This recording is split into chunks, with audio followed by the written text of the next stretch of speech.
March 29th, 2024. The date Spider-Man Beyond the Spider-Verse was supposed to be released in cinemas. It's been nearly a full year since then, and not only has the movie not been released, Sony hasn't even announced a release year. To me, this all seemed incredibly weird, and the more I dug, the more bizarre it got. The movie's been plagued by delays, drama, and a production nightmare that Sony doesn't want you to know about. But the truth? It's even worse than you think. I've gone and dug up all the information so we can talk about how we got here and what this all means for not only Sony and the franchise, but the rest of the industry too. Let's rewind all the way back to the beginning. Into the Spider-Verse. This was Sony's big gamble, a film they hoped would redefine their animation studio's reputation after years of atrocious movies. No one could have predicted just how massive a success it would be though. Well, almost no one. Even during production, there were signs that Into the Spider-Verse was something special. Its bold, hand-drawn comic book aesthetic, seamlessly blended with CGI, was already being described as revolutionary. But behind the scenes, things weren't nearly as smooth. See, Phil Lord and Rodney Rothman, the writers behind Miles Morales' cinematic debut, clearly wrote an incredible story. But less than a year before release, they decided to change the story and overhaul the entire third act, completely rewriting and restructuring the movie's climax. That's an honestly insane decision that threw the entire production into chaos, forcing animators and artists to completely scramble under extreme pressure. Still, Into the Spider-Verse not only became one of Sony's highest grossing films, it won the Oscar for Best Animated Feature. Spider-Man Into the Spider-Verse. So no harm done, right? Well, not quite. That last-minute, high-pressure creative process? Yeah, it set a precedent that would have major consequences down the line. Now, here's where things get interesting. Even before Into the Spider-Verse hit theaters, Sony was so confident in its potential that they had already started early work on a sequel. The film's insane success in 2018 only cemented that decision, and by November 2019, Across the Spider-Verse was officially announced. The studio wasted no time hyping it up, but then, silence. Months passed, then an entire year. By 2020, updates on the sequel were scarce, aside from one major change. Sony pushed the release date from April 2022 to October 2022. It wasn't until early 2021, a whole year and a half after the sequel was announced, that producer Chris Miller revealed they were still working on the script. That might not seem unusual, after all, some scripts take years to refine, but for a movie that was already announced and dated, that was a pretty big red flag. As expected, the October 2022 deadline became impossible to meet, and in December 2021, Sony delayed the movie again, this time by an entire goddamn year, pushing it all the way to June 2023. But that wasn't the only surprise we got. They also announced that Across the Spider-Verse would now be the first of a two-part story, with Beyond the Spider-Verse being developed alongside it. Keep that in mind as you watch the rest of this video. Originally, Across the Spider-Verse was supposed to be roughly the same size as its predecessor, but that's not what happened. Instead, it ballooned into an enormous production with the largest crew of any animated film ever at the time, nearly 1,000 artists. That's honestly nuts. But as we'll soon see, ambition without structure comes at a pretty steep cost. Despite having such a massive crew, production on Across the Spider-Verse was anything but smooth. Reports started to surface that over 100 artists had left the project due to extreme overwork, caused in large part by Phil Lord's management style. When 10% of your team quits, there's clearly something wrong. Animators were being asked to make last-minute changes to fully rendered sequences, something that is usually unheard of in the animation industry at that stage of production. Normally, major rewrites and changes happen early, during the storyboarding process, but on Across the Spider-Verse, sequences were being torn apart and redone long after they should have been locked. Animators described the working conditions as absolutely brutal, with some reporting 11-hour workdays, 7 days a week for over a year to compensate for the lost time. The core issue stemmed from Phil Lord being ridiculously indecisive creatively and having utmost control. He would even have final say against the directors. If Phil has a note that contradicts their notes, his note takes precedence. While his creative oversight obviously played a key role in shaping Across the Spider-Verse into an incredible movie, it also led to an exhausting and chaotic production process. Any singular change in the story often involved animation, final layout, cloth and hair effects, which have to repeatedly be redone anytime there's an animation change, the department that passes over the characters with ink lines and does all this crazy stuff like explosions, lighting and compositing, editing. These are a lot of artists affected by one change. Imagine an endless stream of them. It's not a surprise that morale was incredibly low during production, with a lot of people reassessing if this was even something they wanted to be a part of. On top of the demanding hours, many workers faced financial and job insecurity. Sony Pictures Imageworks, the studio handling the animation, is not a union studio, meaning artists had very little bargaining power and low pay.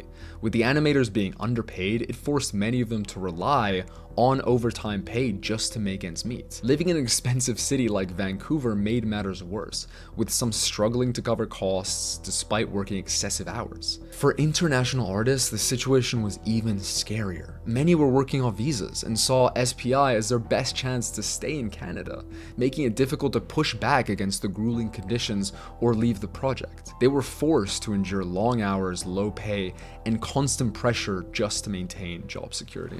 A Vulture report also detailed how some animators left because they physically couldn't sustain the workload, while others pushed through months of intense crunch just to meet shifting creative demands.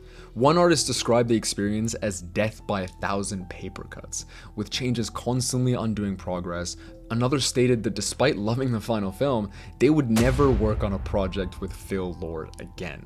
Across the Spider-Verse may have been a stunning achievement, but behind the scenes, it came at a steep human cost. That being said, Across the Spider-Verse finally hit theaters in June of 2023, 5 years after the first movie. It was a massive success, earning over $690 million at the box office. But behind the scenes, the production nightmare had left its mark. Many animators had walked away, unwilling to endure another grueling process for the sequel. And then there was Beyond the Spider-Verse, a film that was supposedly being worked on simultaneously. Except it wasn't. Not only was Beyond the Spider-Verse nowhere near completion when Across the Spider-Verse released, but the Vulture report suggests that production hadn't even started. It's no surprise that we've recently heard actors say voice work hasn't even begun in 2025. That's a huge red flag. In animation, voice recording usually happens before or during early animation, as it helps animators match character movements and emotions to the performances. The fact that they haven't started means one thing. The movie isn't just delayed, it's nowhere close to being finished. To make matters worse, Sony initially blamed the delays on the Hollywood strikes of 2023. While it's true that the SAG-AFTRA strike halted a lot of productions, nearly every Sony movie that was delayed due to the strikes has since been released or has a confirmed release date.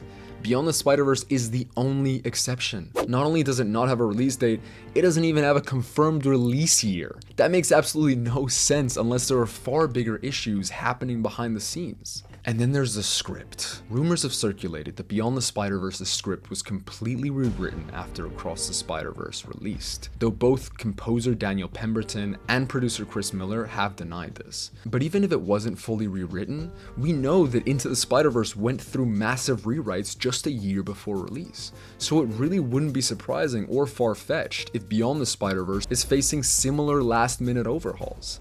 This is clearly how Phil Lord works.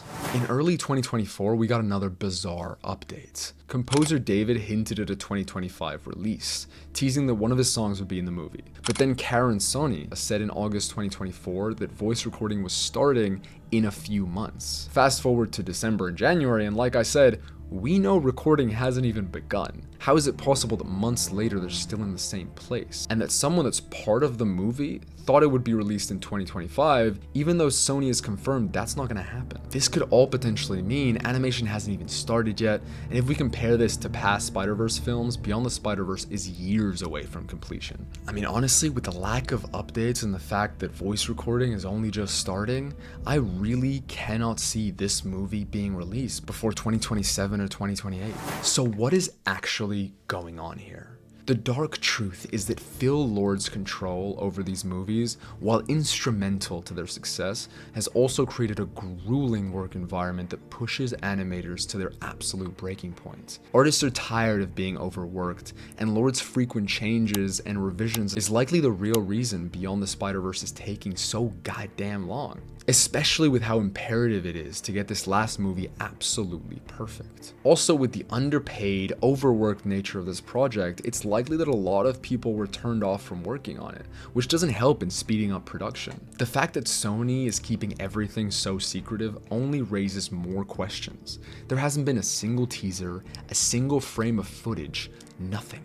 Compare that to Across the Spider-Verse, which had a teaser released a full year and a half before it hit theaters. This lack of transparency makes me feel like Sony themselves don't even know when the movie might be ready. The situation only gets more worrying when you look at how this might impact the rest of the industry.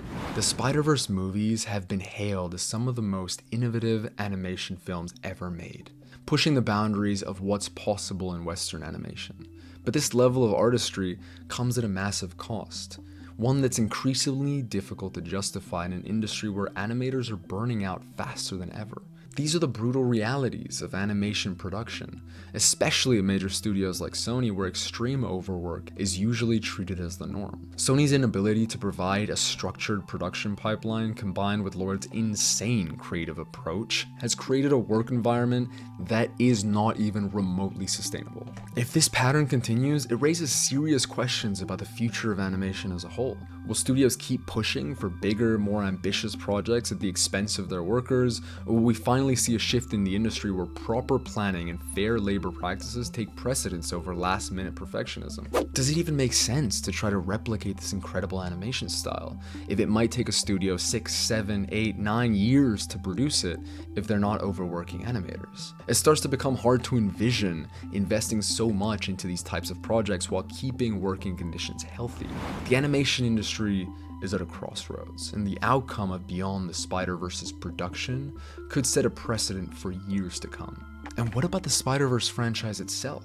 The longer this delay drags on, the more momentum the series risks losing. Thankfully, us Spider-Verse fans are extremely patient, and I think I could speak for many of us when I say I'd rather a polished, perfected product in 10 years than something rushed in 5. But who knows? The excitement that Into the Spider-Verse and Across the Spider-Verse generated could slowly fade away, leaving Beyond the Spider-Verse as an afterthought. The truth is, Sony finds itself in an impossible situation. Either they rush Beyond the Spider-Verse to meet expectations and risk another grueling, overworked production, or they take their time, but at the cost of the audience losing interest. I'm personally hoping that all of these delays and lack of updates simply means the studio is giving the team all the time it needs to get this right, with zero pressure from external deadlines. If that's the case, and this movie turns out perfect, then this could be an incredible example for other animation studios to point to in terms of how to run production. That being said, it is clear that Beyond the Spider-Verse is in a state of complete uncertainty. Whether it's due to rewrites, animators pushing back against unfair conditions, or just complete mismanagement, one thing is clear. We are a long way from seeing Miles Morales return to the big screen, and unless Sony changes the way it approaches these productions, this might not be the last time we see an animated Sony movie stuck in limbo. The Spider-Verse films were meant to revolutionize animation, but if they're not careful, they might just become a cautionary tale.